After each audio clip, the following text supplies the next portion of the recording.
Hey guys, in this video I'll show you how to turn off automatic confirm in Instagram.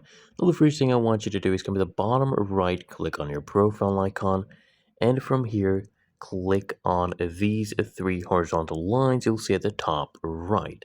Okay, and this opens up the menu, and now I want you to scroll down until you see this section, how others can interact with you.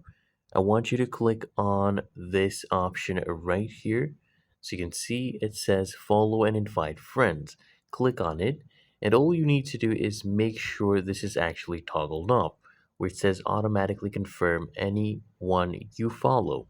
So toggle this one off when you see it grayed out like that.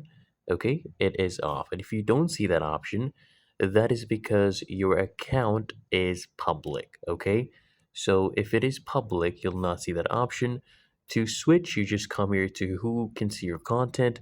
You'll see account privacy, and you can toggle this on and switch to private. Really that easy. If you found this helpful, make sure you smash the like button and subscribe to the channel.